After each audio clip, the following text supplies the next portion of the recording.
उन्होंने कल एक रैली में बोला कि आप हमें वोट दीजिए, 1 करोड़ के करीब हमें वोट दीजिए तो हम 50 से 70 रुपए के बीच में आपको लेकर प्रोवाइड कराएंगे। तो वो नरेंद्र मोदी की पॉलिसी है, सबका साथ सबका विकास को सबको पिलाओ, वही पॉलिसी चल रही है। यानी अब शराब पिलाएंगे, एक आदमी बोलता है शराब पिलाएंगे, केरल का आदमी कहता था कि आपको बीफ खिलाएंगे। यही इनका हिपोक्रेसी है ना, कि कुछ भी करेंगे सत्ता के लिए, शराब भी पिलाएंगे, बीफ भी खिला देंगे, जो बोले कर देंगे, बस सत्ता चाहिए लोगों को। कोई मॉरल्स नहीं है, कोई प्रिंसिपल्स नहीं है। और देखिए, जहां इनको सूट करता है वही करते हैं। केरल में इनका एक प्रेसिडेंट कहा था कि आपको बीफ देंगे, इलेक्शन में याद होगा आपको, और अब ये कह रहे हैं कि शराब दे देंगे। तो इनके पास कोई मॉरल स्टैंडर्ड्स नहीं है, सत्ता के लिए कुछ भी करेंगे। अब एक नया ऐलान कर दिए, शराब फ्री में पिला देंगे। अरे भाई, आप ये क्यों नहीं कहते कि हम आप सबको दूध पिलाएंगे फ्री में, हम बच्चों को उनके न्यूट्रिशन का इंतजाम करेंगे।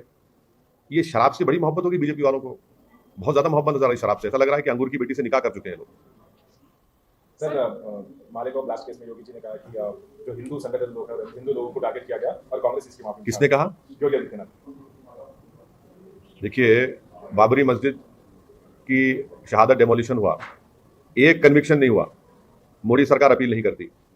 मक्का मस्जिद में बम ब्लास्ट हुआ, 7 लोग मारे गए, उसके खिलाफ अपील नहीं करती।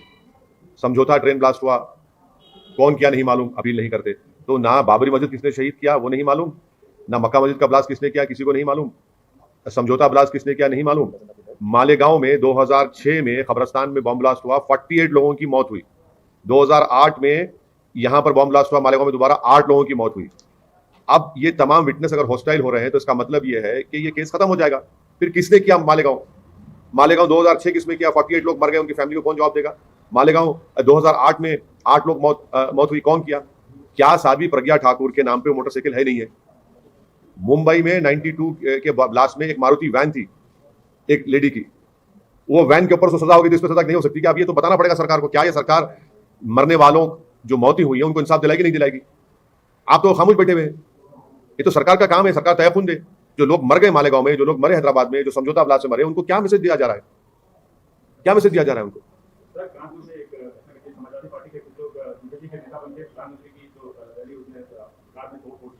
किसमें? प्रधानमंत्री मोदी की रैली में कई लोगों ने तोड़फोड़ की है गाड़ी की। किसकी गाड़ी की तोड़फोड़ की? बीजेपी की गाड़ी तोड़फोड़ की है और समाजवादी पार्टी के लोग भी हैं। मेरे को नहीं मालूम, मेरे से अभी मालूम हो रहा है, इस बारे में कोई नहीं। सर, यूपी में कैश टनल मिला है, कहीं ट्रंक्स भर के कैश मिला है, उस पे आपका क्या कहना है? रेड्स चल रहे हैं। प्रधानमंत्री से पूछना चाहिए कि नोटबंदी के बाद भी इतना पैसा कैसा आया वहां पर। डिमोनेटाइजेशन के नाकाम हो गया प्रधानमंत्री जी। 500 गई, 2000 गई, क्या क्या बोले थे। अभी भाई यहाँ तो माशाल्लाह खजाना निकल रहा है, 180 करोड़ रुपए, जिसमें 2000 की नोटें भी हैं। यूपी प्रदेश में ठोक दो के बावजूद भी इतना पैसा निकल रहा है। डिमोनेटाइजेशन शुरू दिन से हम कहते नाकाम साबित है, नाकाम साबित हो गया। इतना नोट आया वहां पर। और ये पता चलना चाहिए कि आखिर ये इतना पैसा है किसका, सरकार बता दे। इसकी खुशबू तो पूरे भारत में फैल रही है। सर, आप उत्तर प्रदेश में काफी सक्रिय हैं, आप बहुत ज्यादा उत्तर प्रदेश जा रहे हैं और वहाँ के जाड़े में आप गर्मी पैदा कर रहे हैं अपने सियासी वक्तव्यों से। लेकिन आपने एक जोरदार एक आरोप लगाया, तो काफी पहले से लगा है कि इधर भी कुछ ज्यादा आपने आरोप लगाया कि आप बीजेपी को जिताने के लिए नहीं। अब देखिए, जिंदगी में मेरे को कोई चीज आती है तो मेहनत करना आता है। मैं मेहनत कर रहा हूँ, जो मैंने अपने बड़ों से सीखा है। अगर कोई मेहनत नहीं कर रहा है तो मैं क्या करूँ उसमें। अब जिताना हराना तो जनता का काम है, और अल्लाह जिसके मुकद्दर में कामयाबी लिखा वो कामयाब होगा। अब हम क्या लोकसभा का चुनाव लड़े थे, फिर भी बीजेपी जीत गई, राहुल गांधी हार गए। 300 सीट पे बीजेपी आई, हम तो सिर्फ 3 पार्लियामेंट की सीट पर लड़े, और कहीं पर भी बीजेपी कामयाब नहीं हुई 3 पार्लियामेंट लड़ने की वजह से। तो ये इल्जाम बेबुनियाद है। इल्जाम तो लगते रहेंगे, बड़े बड़े अंबियाओं पर, रसूलों पर, बुजुर्गों पर, औलिया अल्लाह पर इल्जाम लगे 10 दिनों से क्या है, मुझे कोई फर्क नहीं पड़ता। मैं अपना काम है मेहनत करना, अपनी पार्टी के लिए काम करूंगा, अपनी पार्टी के कैंडिडेट्स की कामयाबी के लिए काम करूंगा। और इलेक्शन जो लड़ा जाता है तो आप किसी को जिताने के लिए या खुद को हराने के लिए नहीं लड़ते इलेक्शन, अपने कैंडिडेट को जिताने के लिए इलेक्शन लड़ते हैं। हम मेहनत करेंगे, इल्जाम लगता है लगने दीजिए। इसका मतलब यह है कि अब सबको अंदाजा हो रहा है कि एमआईएम पार्टी का मौका बड़ा स्ट्रांग है, और ये देख रहे हैं कि कितना आवाम का अज़्दहाम है, कितना स्पॉन्टेनियस लोग आते हैं। और हमारे पास हमारे पब्लिक मीटिंग्स में लोगों को पकड़ पकड़ कर लाया नहीं जाता है, मोबिलाइज नहीं किया जाता है, तो खुद मोहब्बत से आते हैं। देखिए फिरोजाबाद में क्या हाल था, फिरोजाबाद में तो पूरा फिरोजाबाद उमड़ पड़ा शहर पूरा उस पब्लिक मीटिंग में। सर, हम ये जो कैश टनल की बात करते हैं जो अभी रिसेंटली मिला है, तो बीजेपी कह रही है कि इसमें एसपी का हाथ है, मतलब एसपी पार्टी का हाथ है, पर एसपी वाले कह रहे हैं कि उनका कोई हाथ नहीं है। नहीं, चलिए किसका हाथ नहीं है, मगर इतना पैसा एक आदमी के पास कैसे आया। तो डिमोनेटाइजेशन नाकाम साबित हुआ। प्रधानमंत्री से हम अपील करेंगे कि आप एक्सेप्ट कर लीजिए ऑन रिकॉर्ड के मैंने डिमोनेटाइजेशन किया, जिसकी वजह से बिल्कुल नाकामी हुई, और डिमोनेटाइजेशन की वजह से सिर्फ गरीब पिट गया, स्मॉल स्केल इंडस्ट्रीज बर्बाद हो गई।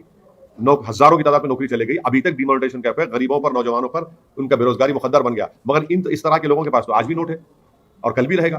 तो डिमोनेटाइजेशन नरेंद्र मोदी का जो ब्रेन चाइल्ड था वो सरासर नाकाम साबित हुआ है। सर, बिहार के चुनाव में आपका रिजल्ट तकरीबन 90% के आसपास था। नहीं 19 सीट अड़े थे, जिसमें से हम 5 सीट पर कामयाबी हासिल किए, 9 पर महागठबंधन जीते हमारे खिलाफ में और 6 पर एनडीए ने कामयाबी हासिल की। उत्तर प्रदेश में आप कितनी सीटें उम्मीद कर रहे हैं? आप देखिए ना, मैं हथेली की लकीरों को देखकर बोलने वाला तो एक्सपर्ट नहीं हूँ, ना मैं सेफोलॉजिस्ट हूँ, ना सितारों को देखकर देखने को बोलने का इल्म है। हाँ, मेहनत करना मेरे हाथ में है, मेहनत हमारे पूरे पार्टी के लोग कर रहे हैं और मुझे यकीन है कि इंशाअल्लाह ताला पहले से बनिस्बत एमआईएम का बेहतर परफॉर्मेंस होगा और हमको उम्मीद है अल्लाह से और उत्तर प्रदेश की जनता से कि वो अपने दुआओं से, अपने वोटों से नवाज कर एमआईएम के उम्मीदवारों को कामयाब करेंगे। कितने सीट सर?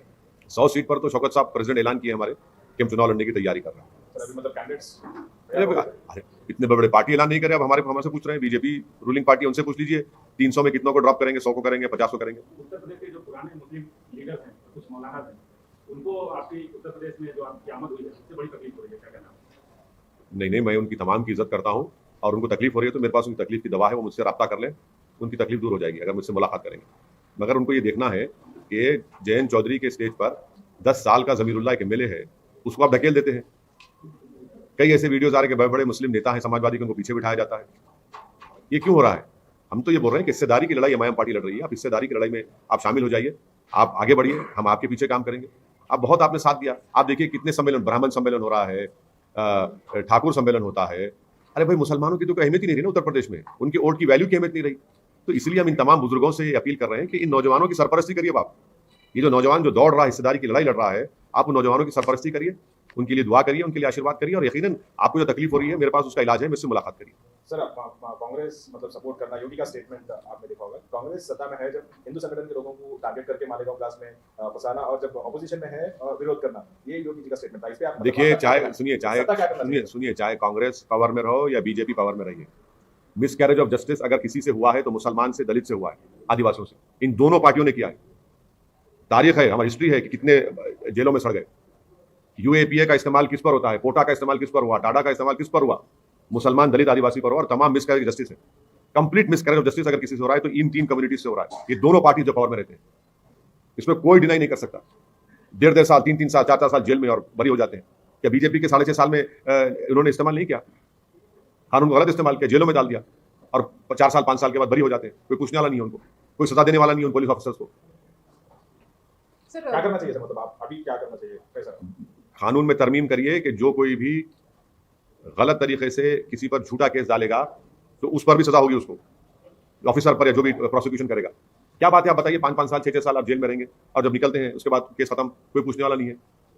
एक लड़का 8-9 साल राजस्थान में जेल में था, जाकर अपनी अम्मा की खबर पर रोता है कि अम्मा तुम आज मेरे सामने नहीं है। क्या हो रहा है? तो मिसकैरेज ऑफ जस्टिस डेफिनेटली हो रहा है।